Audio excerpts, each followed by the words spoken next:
Bonjour YouTube, on est toujours en direct du The Event et on va immédiatement regarder ensemble une petite rétrospective, un petit top si vous voulez, des archives politiques les plus gênantes de ces 40 dernières années. Il y a un peu de tout mais il y a surtout du bonheur. Il y a surtout du bonheur et des grincements de dents. Apprêtez-vous à voir beaucoup de moments... Voyons ça tout de suite. On va commencer cette séquence de gênance avec un grand classique, bien sûr.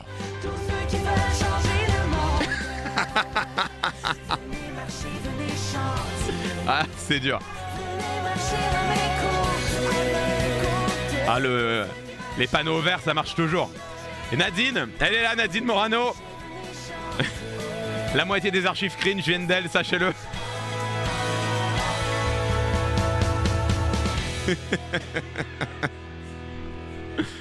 Ah, c'est beau, c'est beau. Ah, quelle beauté. Le pire, c'est que c'est pas si cringe. C'est marrant parce qu'à l'époque, c'était vraiment... à l'époque, les gens le regardaient en faisant... Vraiment très fort. Hein. En fait, c'est de la tendresse maintenant. On a un François Hollande là que je connais pas. C'est toujours douloureux. Les hommes politiques qui parlent anglais. Be you. Be proud of you because you can do what we want to do. Je le connaissais pas. Figurez-vous que je le connaissais pas. Il est bien. You can do what we want to do. Big we do, big you do, big we do, big you do, big we do, big you. Ah, il est vieux. You can do what you want to do. Et il voulait juste dire you can do what you want to do. Je suis pas un très bon anglophone, mais on est d'accord que ça a forcément été écrit par un anglophone son truc. Même si t'exclus la prononciation et l'erreur, la phrase elle est éclatée au sol. You can do whatever you want. Voilà, merci Broadley. Ça effectivement. Tu vois le côté Shia LaBeouf, just do it, tu vois. Just do what we want to do. Là, tu le vois, tu le sens le truc. Mais you can do what you want to do. Ça ne marche pas, c'est un échec. Personne n'a écrit, c'est de l'impro. Ah ouais, le mec il s'est dit comme ça. Mais c'est un fou, c'est un malade en fait. C'est un malade. Comme le dit Quintus dans Gladiator, les hommes devraient savoir quand ils sont vaincus. Et c'est à ce moment-là que Maximus lui répond: le saurais-tu, Quintus?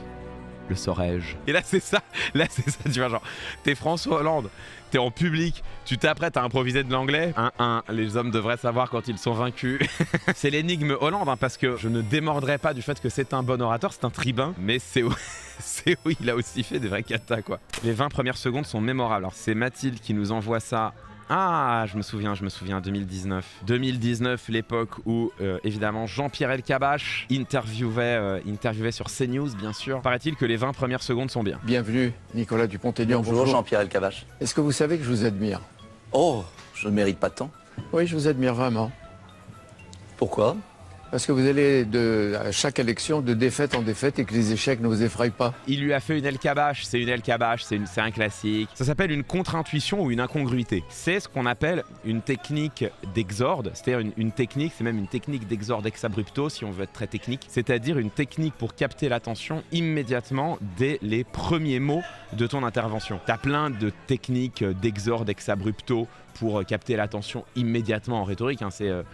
Tu peux commencer sur une métaphore, tu peux commencer immédiatement sur une question rhétorique. Pourquoi, au The Event, les gens se sentent-ils obligés de gueuler?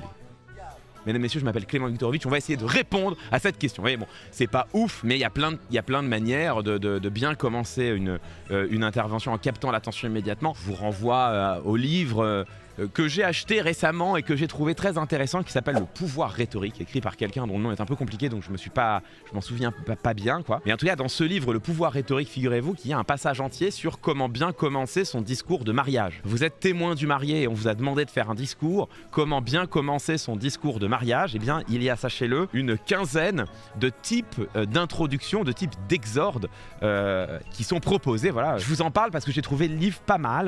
Je vous le conseille. Alors attendez, je vous montre la vidéo la plus connue. Moi, je trouve pas que c'est cringe, je trouve que c'est salaud par contre. Bienvenue André Valigny, bonjour. Bonjour. Quelle couleur vous préférez pour le mur? Pour le mur, quel mur? Comment quel mur? Le mur sur lequel votre réforme territoriale va se fracasser. Elle ne va pas se fracasser. Je pense qu'on peut réussir cette réforme, même si les résistances sont nombreuses. Les Français... Ah, elle est dure celle-là. Ça, c'est une vraie incongruité. Il lui dit pas, il vous fait peur le mur. Il lui dit pas vous le voyez venir le mur, et il lui demande, c'est vraiment une double incongruité, quelle couleur vous voulez pour le mur? Et l'autre en face, quel mur? Et le pire c'est, vous voyez pas quel mur? Alors vous m'avez envoyé quoi? Vous m'avez envoyé des raffarinades. Ah c'est les classiques, hein. On est sur les classiques. Le oui a besoin du débat pour gagner. Win, the yes needs a no to win. Again the no. En fait là où c'est incroyable, c'est que il y met tellement de conviction. Tu sens que Raffarin il y croit, tu vois. Il devient plus intense. Win, the yes needs a no to win. Again the no. C'est là où c'est beau. Même si grammaticalement ça avait un sens, ce serait quand même éclaté comme, comme punchline. C'est la vidéo du petit journal de l'époque. Je l'ai. Ça c'était incroyable ça. Je voudrais leur dire qu'on a reçu le coup de pied au derrière, mais que c'est pas parce que vous voulez renverser la table que vous descendez de la voiture, dont vous abstenez de choisir le chauffeur. Incroyable. Ils viennent de se prendre une torgnole aux élections, je sais plus laquelle. Ce qui rend cette phrase incompréhensible, c'est qu'ils mélangent, ils mélangent 3 métaphores. C'est-à-dire qu'il emboîte 3 métaphores les unes dans les autres qui n'ont aucun rapport les unes avec les autres. Donc ça donne une salade anglaise totalement incompréhensible, hein. Il commence avec On a reçu le coup de pied au derrière, on a entendu la colère. mais que c'est pas parce que vous voulez renverser la table C'est pas parce que vous voulez tout changer, hein. que vous descendez de la voiture. Alors là, c'est même pas vraiment une métaphore, hein. C'est plutôt sauter du train en marche. Vous descendez de la voiture, là il invente un peu sa métaphore lui-même, hein. L'expression serait plutôt que vous pouvez descendre du train en marche. Mais bon, il invente sa métaphore, hein. Vous abstenez de choisir le chauffeur. Que vous descendez de la voiture, dont vous vous abstenez de choisir le chauffeur. Là, il file la dernière métaphore. Et donc, grosso modo, ça veut dire, je voudrais dire aux électeurs qu'on a entendu l'avertissement, mais que c'est pas parce que vous voulez un changement immédiat maintenant que vous pouvez quitter le mouvement dont vous n'avez pas voulu choisir vous-même la tête. Tu peux pas juger un orateur à ses pires performances. Heureusement que les gens sont faillibles et que même les tribuns, ils ont des coups de mou. Parce que sinon, si vous commencez à me faire ça, moi je vous sors ça. T'appelles pour ton bac. Toi tu parles à Macron, et moi je m'appelle Mélenchon. Tu es hors de ma vue. Va voir ton Parcoursup. Tu es hors de ma vue. Va voir ton Parcoursup. Bonsoir, bienvenue et merci d'avoir accepté ce rendez-vous dans cette réalité augmentée dans laquelle nous allons passer un moment cette soirée. Moi je trouve le meeting était réussi. Je trouve que c'était pas horrible. Vous allez voir, il y a un début, vous allez voir. Ouais, là je trouve que ça va, je trouve que c'est pas horrible. Et je vais vous en donner un petit exemple en vous promettant que je n'abuserai pas des tours de magie qui désormais sont à ma portée. Alors, voyez plutôt.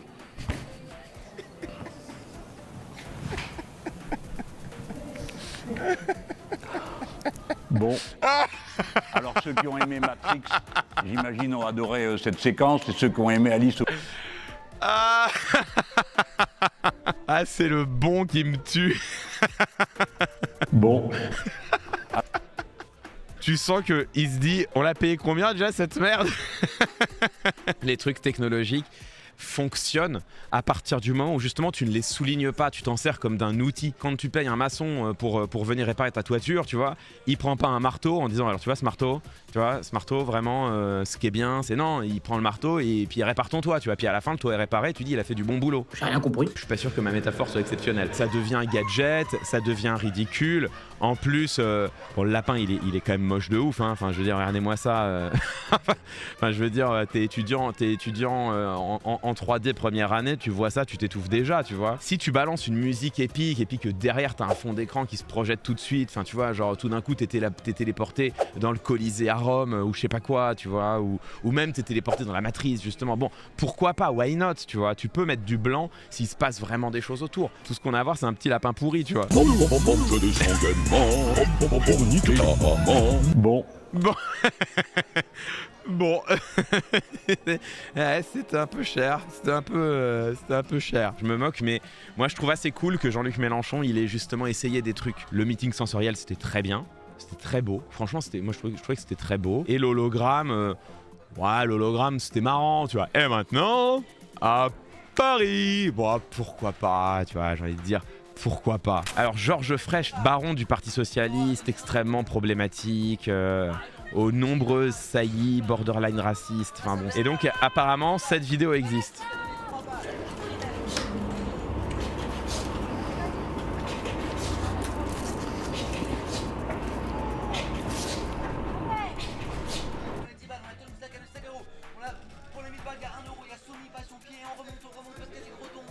Mais hein?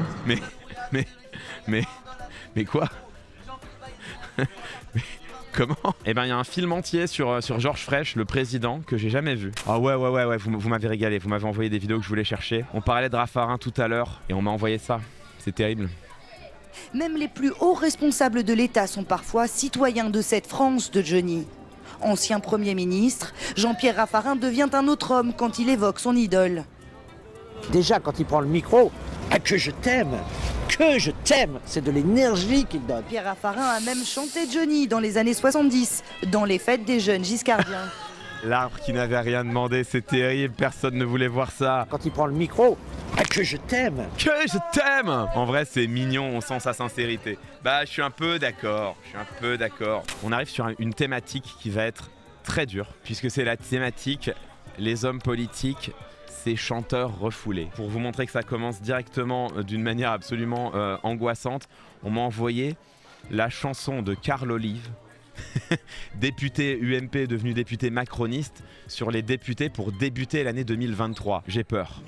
On pourra dans les premiers temps donner l'info aux habitants, le temps de faire le nécessaire. Il faut quand même se retourner, ça me fait drôle d'être député, mais ça fait rien, je vais m'y faire. C'est beau. Si c'est ardu. Allez, shaker là. Entre nous. Moi je pense que c'est vraiment pas ce qu'il y a de plus cringe. Je trouve que c'est pas si pire. En vrai, il chante juste. On se demande s'il n'y a pas un peu de Melodyne derrière, parce qu'il chante vraiment. C'est vraiment parfaitement juste. On est parti pour cette vidéo un peu difficile, je m'en souviens. On est en meeting, mesdames et messieurs, en 2021 et c'est Marlène Schiappa qui anime le meeting. Incroyable mais vrai, je me demande si on n'est pas au Parc Floral de Paris, je ne sais plus. Et moi, je voudrais remercier quelqu'un qui a toujours été là quand notre pays a traversé des moments difficiles, qui a été là, qui a été en soutien, qui a été au rendez-vous avec les Français. Et cette personne, je vous propose qu'on lui envoie 1 minute d'énergie très positive. Cette personne, c'est le président de la République, Emmanuel Macron. Macron, président! Macron, président! Macron, président!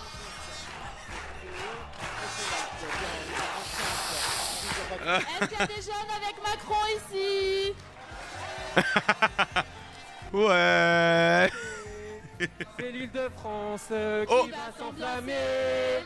Votez Laurent, votez Laurent, allez, allez. Dans le parc floral se met à chanter. Allez debout. C'est l'île de France qui va s'enflammer. Oh non, ah c'est long. C'est très long. Allez, allez. Ce sera Laurent. Saint-Martin. Laurent. Saint-Martin. Laurent. Saint-Martin. C'était douloureux. C'était inattendu. Ambiance de fin de nuit de mariage. C'est vraiment ça. Ouh.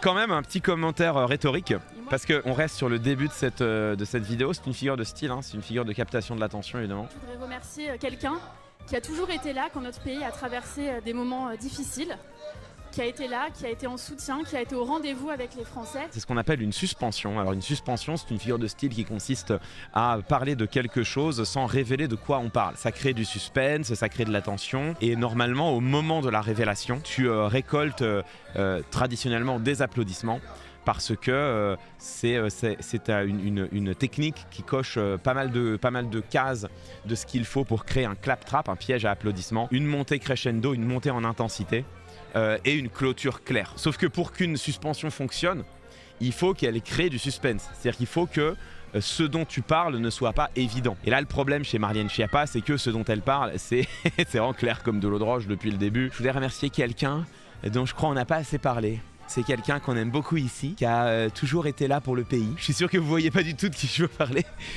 Je veux parler bien sûr d'Emmanuel. Tu vois, ça ne marche pas. Petite archive cringe. Merde d'accordéon. Donc écoutez, moi je suis ravie.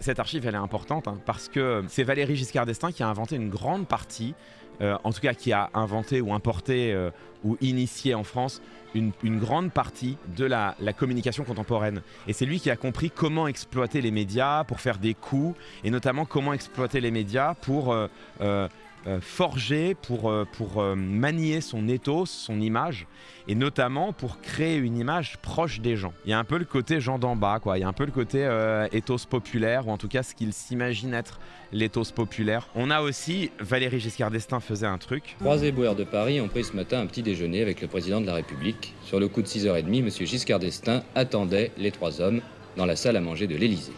On a déjeuné ensemble, on a boire du café et tout ça. Vous saviez que le président allait vous recevoir? Non, on ne savait pas. On ne savait pas, non?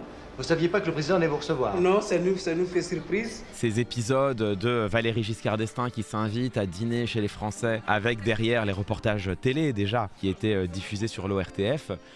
En réalité, c'est une des premières occurrences de la politique télévisuelle telle qu'on la verra ensuite et telle qu'on la voit aujourd'hui, c'est-à-dire les opérations de communication qui ne visent pas à défendre une réforme, qui ne visent pas à proposer une idée, qui ne visent pas à propager une idéologie, mais qui visent simplement à modifier ton ethos, à modifier ton image, l'image que tu renvoies de toi-même et que les électeurs et les électrices ont de toi-même. Ça commence comme ça avec ce type d'opérations qui aujourd'hui paraissent extrêmement grossière, et ça donne derrière aux États-Unis ce genre de choses.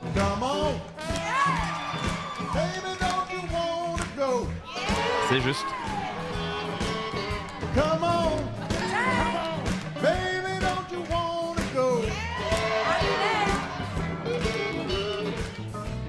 Same old place, sweet home Chicago.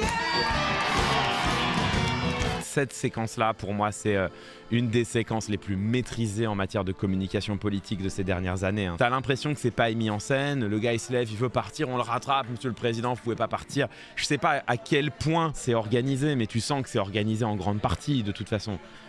Mais en tout cas, ça fait pas mis en scène. Et ça marche, tu vois. Ça, c'est une opération maîtrisée. Alors, je vais vous montrer maintenant ce que c'est qu'une opération pas maîtrisée. Messieurs, ça, c'est François Hollande qui s'invite à prendre le thé chez Lucette. C'est littéralement la communication de Valéry Giscard d'Estaing, littéralement. Il débarque chez cette dame avec son staff de 40 personnes.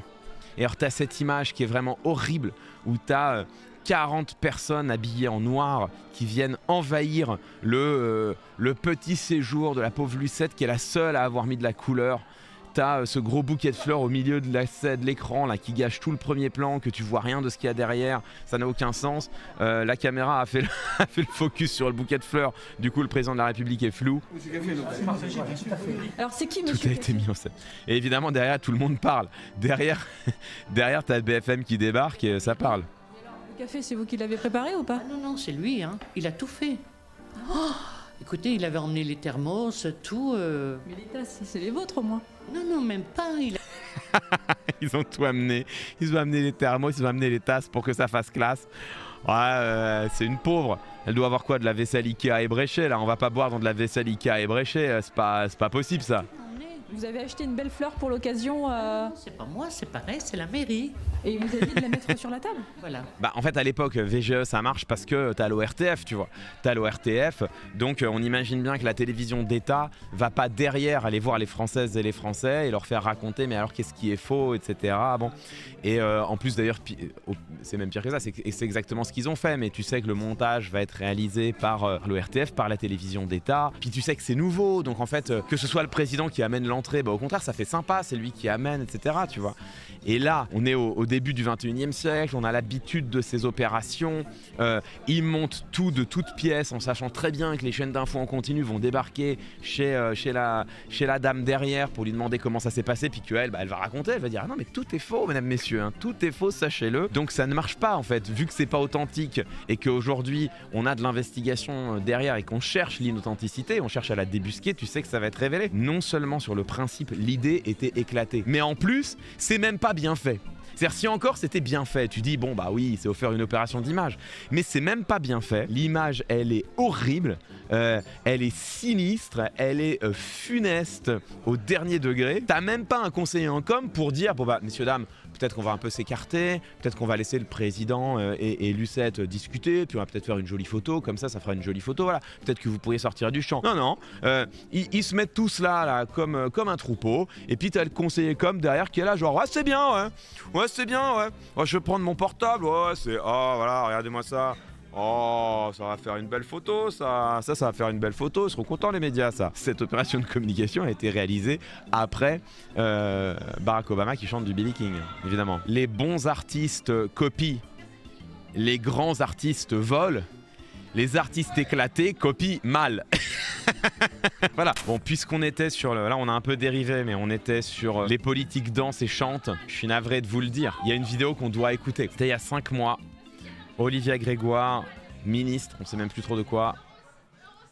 Avant de préparer un petit discours un peu plus formel, je voulais partager ces paroles.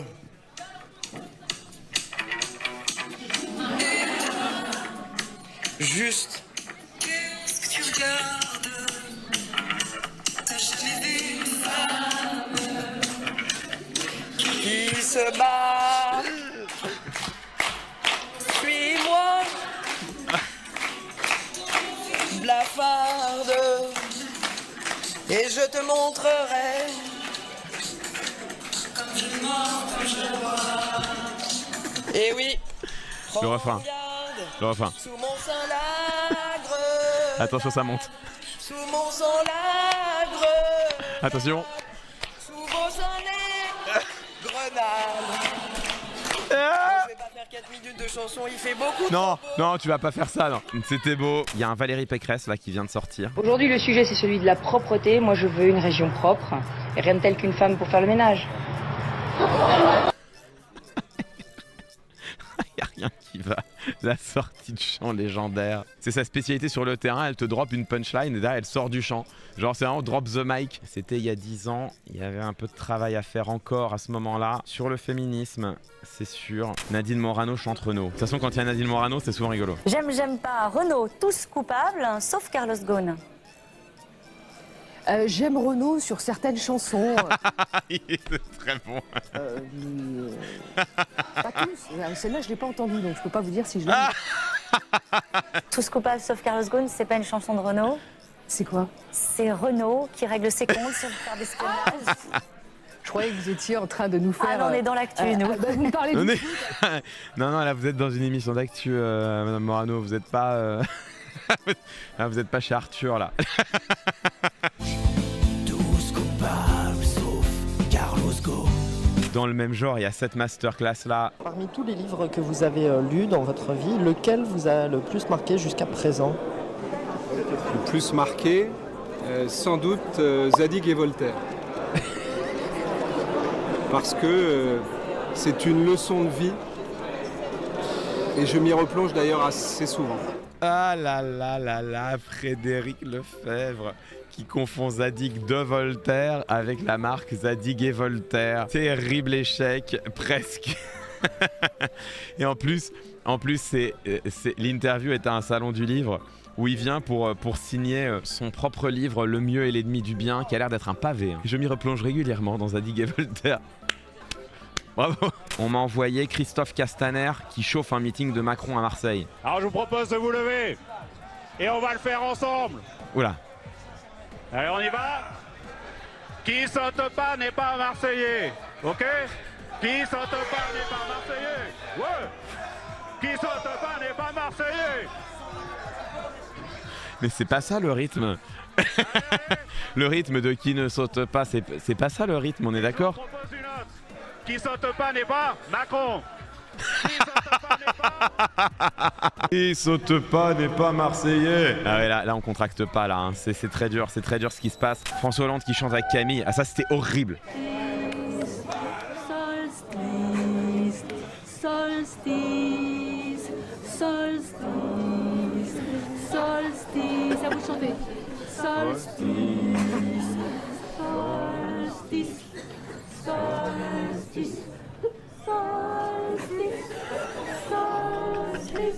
Vous avez vu ce qu'il regarde? Il est en train de regarder la caméra avec un sigle Petit Journal dessus. Et là il est en train de se dire putain, me fais pas ça, pas maintenant. Vous avez vu, regardez Jack Lang.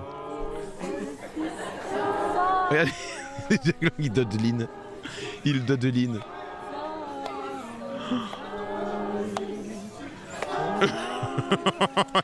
les regards à chaque fois, les regards sur la caméra du Petit Journal, c'est terrible. Là il dit bon, on va peut-être y aller là. Ta gueule!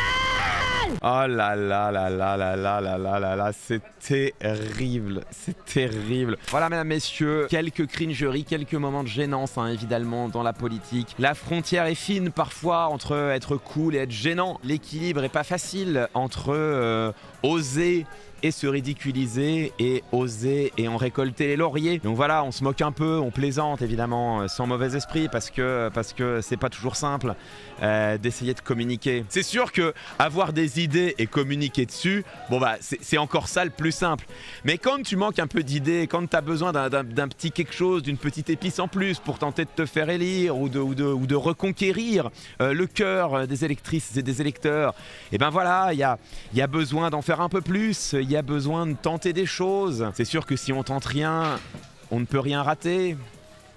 Mais si on ne tente rien, on ne peut rien réussir non plus. Bon là, ceux qu'on a vus, ils ont quand même plutôt raté. Allez, ciao tout le monde.